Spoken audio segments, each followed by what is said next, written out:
don't believe in these gods. So positing other worldviews while speaking out of your own worldview is actually a logical contradiction and incoherent. But what I did say is, for the sake of the argument, I was prepared to say, all right, let's assume that there is a God. But you don't. Now we need the evidence. No, I don't. Absolutely I don't.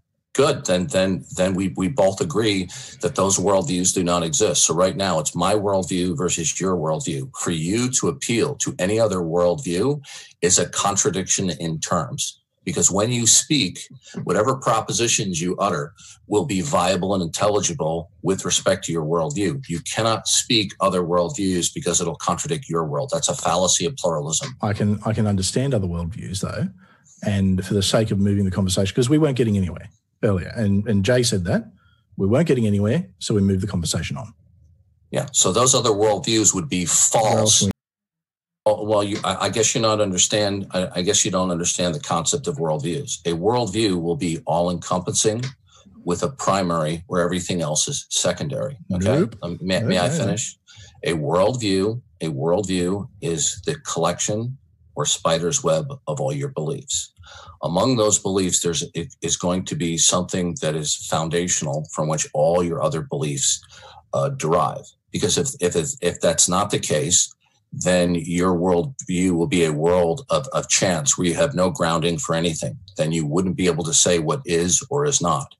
Now, when we speak from our respective worldviews, okay, your worldview is by default contradictory to every other worldview that's not yours. The same would be true of my worldview. To offer other worldviews, to speak out of your worldview that another worldview is a potential actual, is an absolute contradiction to your worldview. So right now, we're dealing with the Christian worldview to whatever worldview you're speaking from as an atheist. You cannot logically, let me finish, you cannot logically and coherently offer another worldview that is not your own, okay?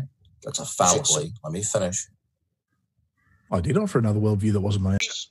Let me make this very clear, okay? This is a very profound philosophical point that I'm going to make to you, but I'm going to make it simple. Statements are only viable or ultimately meaningful with respect to the worldview that you are speaking from. You cannot utter a metaphysically viable statement, Dirty, from another worldview that is not your own, because no other worldview exists with respect to the worldview that you're speaking of. It is a logical incoherency to utter a proposition that is not derivative of your own worldview. Okay, good. Floyd made the erroneous statement that I'm doing an external critique. Actually, I'm not. I'm stepping into his worldview and asking him questions from within his worldview. Now, every time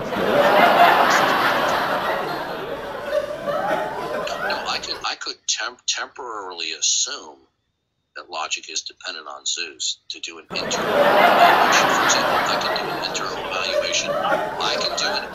I could do an internal evaluation of any worldview and temporarily assume it to do an internal critique. You can do that.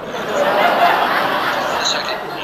You can do that. You can do an internal critique of any worldview while temporarily assuming that it is a case, and then moving from there to see that if it's internally consistent. Now,